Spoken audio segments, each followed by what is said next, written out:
What's that smell? It's October. It's cool. It must be almost deer season.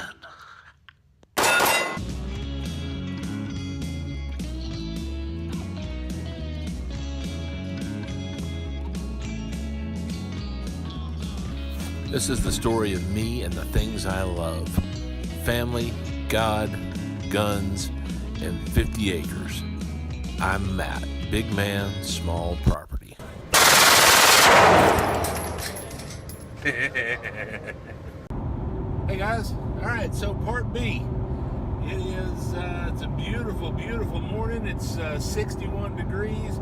I don't think I've ever told you guys, but I live in the great state of Texas. So you're going to see some things today, particularly deer feeders. I was made aware this last week that not everybody in the world hunts over a deer feeder. So we've got them out here and we use it.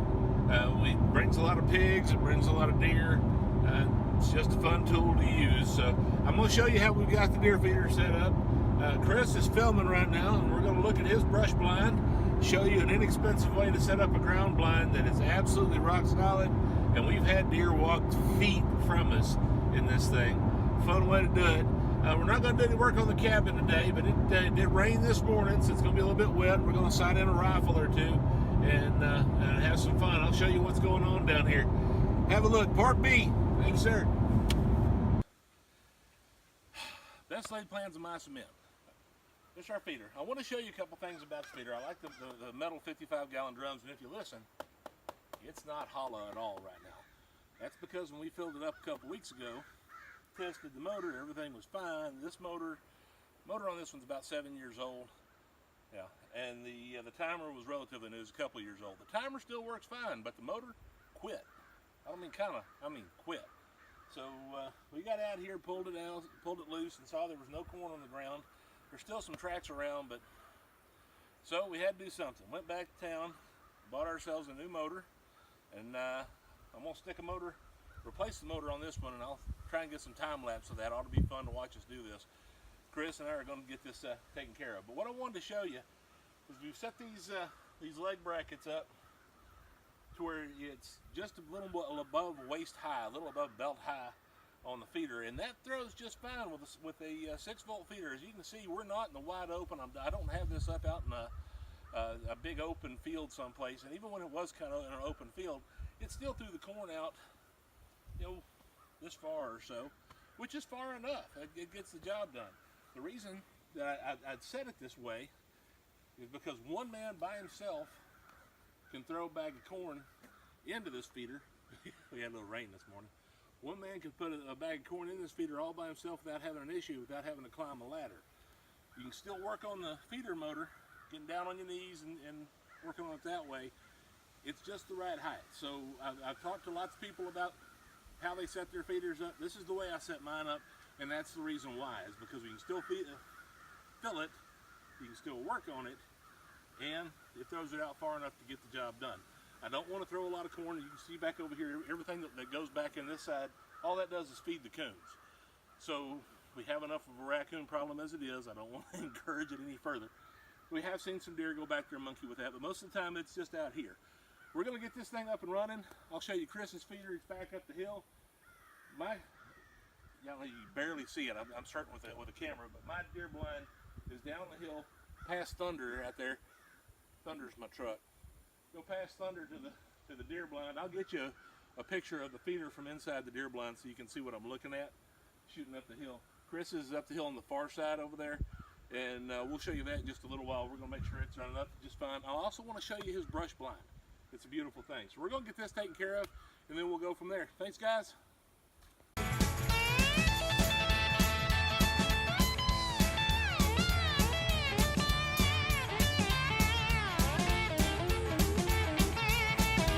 And I didn't see this until we watched the baby armadillo. Don't ask me where the fire's Yeah, we didn't even see it. We were too busy working on the feeders. that match past that gasoline. Hell, it ain't much hotter than a hatch pepper, mama, and it ain't too hot for me. Hey. Hell, it ain't much hotter than Texas. than Texas, y'all. Now hell ain't much hotter than Texas, mama, and you may as well ride with me. Yeah.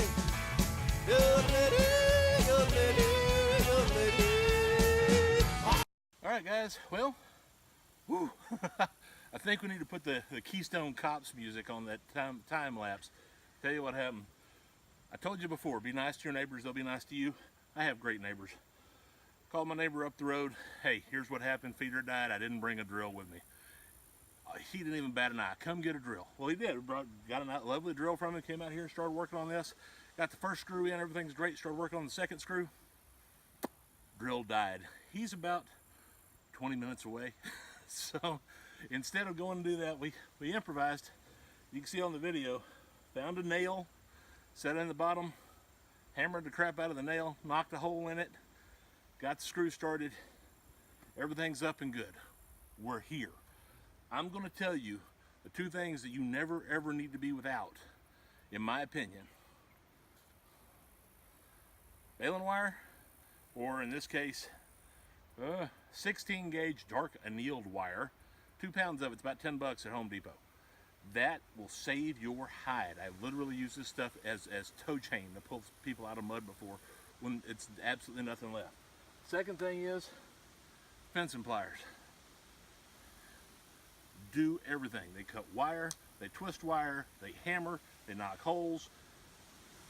Handy piece of kit to have. These live in the toolbox of my truck. I would not be without them. We set chicken wire. I also keep a roll of this around just for good measure. Chicken wire is the coon cage. Because we have raccoon problems out here, doesn't matter how big or good a cage you get, they'll eventually get into it. The chicken wire seems to disturb them a little bit because their little fingers have to get in and pull on it to make it work, and it tends to hurt their fingers a little. I'll show you Chris's. We've got a traditional coon cage on it, but easier to work with, much easier to work with. But this serves a purpose. It does a really good job. Chicken wire, baling wire for sure, and fencing pliers will be your best friend on your small property. Anyhow, we put the chicken wire up, wrapped a piece of baling wire around it, twisted it off good and tight here. Always keep a T-post on the feeder so the pigs can't knock it over. Your world, you might not have a pig problem. My world, we got a pig problem. So got to make sure the pigs can't topple your feeder over. Also, if the neighbor's cows get on here or something like that, they can't push it over. So feeder's good and solid. We're full up. Got corn on the ground now. I'm gonna put a little more corn on the ground just to entice them to start coming in, seeing as the feeder's been not working this whole time. I don't know what kind of pictures we'll have other than us working on the feeder, but we'll have a look. I'll post some up. Thanks, guys. We'll go over and see Chris's feeder next. Take care.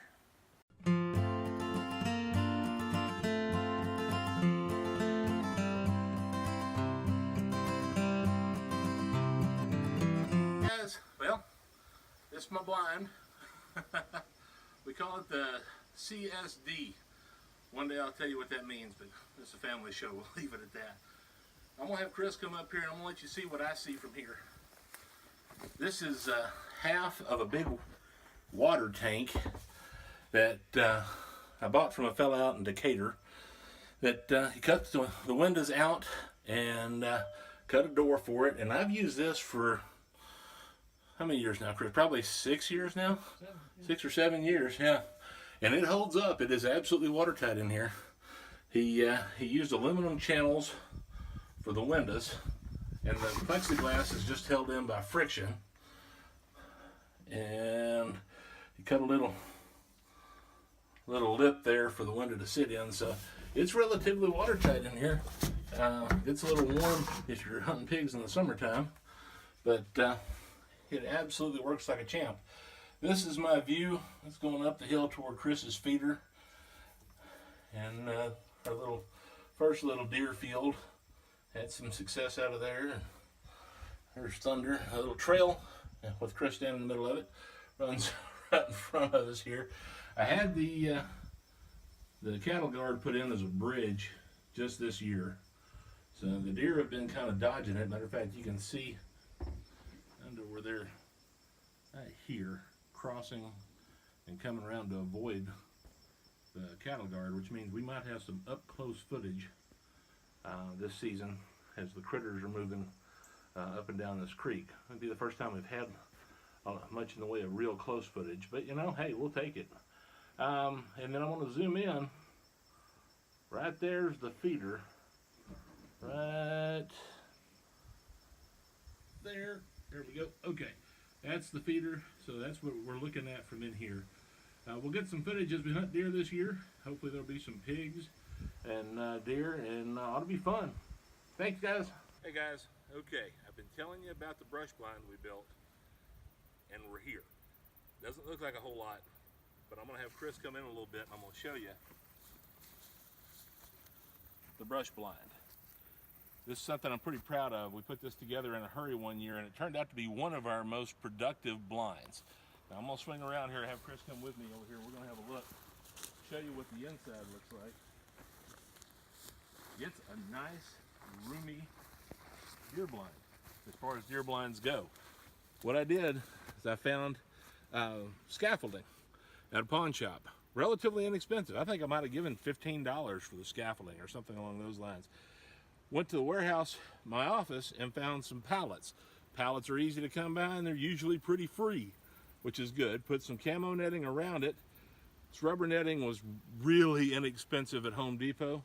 Stretched it across the top, ran a couple of 1-bys through the scaffolding with the netting on each side and the 1-bys across the top. Then you just go cut brush and stick it in.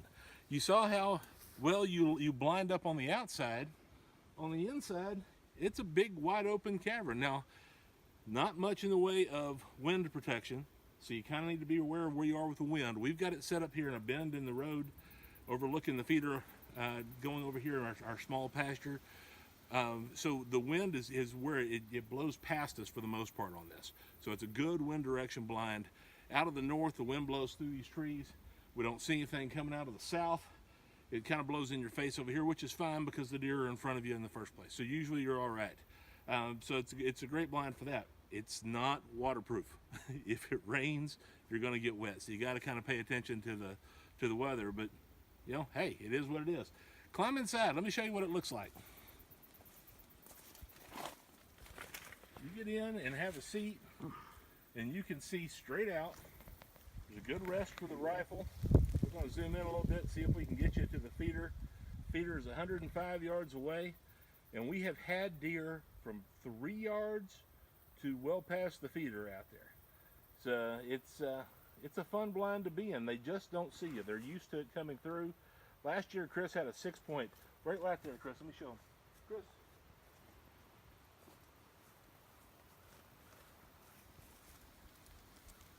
Had a young 6 come out right here. We have pictures. As a matter of fact, I'll try and put a picture of it in right about here so you'll see what it looks like. It was right here. It was incredibly cool. So this blind, you know, I'm in this thing for $20, $25, something along those lines total. And it's been there for 3 or 4 years now. We've had deer walk right out behind it, walk right beside us, and walk right down. With both of us in the blind. His daughter shot her first deer out of this blind with his wife in the corner and him sitting beside his wife. 3 people in this sucker. So it's a great blind, great way to build one on the cheap. Now we're gonna do some more. I'm gonna show you guys Chris's feeder down here. We'll get it all taken care of. Thanks, guys. Hey guys, all right, we're up at the top feeder, or what I've been calling Chris's feeder. This is my oldest one. It's been around a long time, but we replaced the motor and she keeps going. The brush blind that I showed you a minute ago is right behind us up here, and looking right at this one. Wanted to show you, we're right at about waist height, like I showed you on the last one. So it's plenty low for one guy to get in there. This is my high-tech corn checking. Okay, right there, we can put another bag in it. I'll show you. Not difficult for one guy to fill the feeder when it's at this height. And we ran a test on it a minute ago, and I'm going to show you. Corn is out to here, so more than enough coverage for being as low as it is. So I also wanted to show you one other thing. You can see we used a lot of baling wire over the years. This is a traditional coon cage, varmint cage. Even with the varmint cage, step in here a little bit, Chris. even with the clips that they give you for the varmint cage, we still have to twist tie baling wire around the varmint cage in order to keep the raccoons from pulling it open. They are the craftiest little suckers you ever saw in your life. They want in there, they're going to fight to get in there. We've got pictures of them all laid back and reclining and hanging from it and pulling on it. Yeah, it's pretty crazy. But once you tie it up good, usually, once again, your friend baling wire will help you out with it. Put the lid on top. I've never had one get in the top of my feeder. I have had them push the brick around though. That makes it fun. We're going to go zero a rifle or two now just to make sure everything's good. And we'll head back to the house. Thanks for being with us. We'll show you some more in just a minute. All right, guys. Well, we zeroed the rifles. The feeders are all fixed. Everything looks good. You saw the brush blind. You saw the CSD. My water tank blind. It's time to go home. I hate to do it, but we'll be back out here in a couple weeks for rifle season. We'll bring you guys with us. This video is sponsored not only by our friends at CZ USA, because they did a wonderful job on that pheasant hunt, but we're also going to throw this one out to Thompson Creek Sporting Goods in Jackson, Louisiana. If you're out that way, go see Tony. He can hook you up. Suppressors, he's got them. Thermal scopes, he's got them. Where the pigs are, he knows where to go. They are there. He also has a virtual shooting range inside the store. Go see Tony. He's a heck of a guy. He'll treat you right. He's a good friend of mine. I'm certain he'd be a good friend of yours. Thanks, guys. We'll see y'all next time.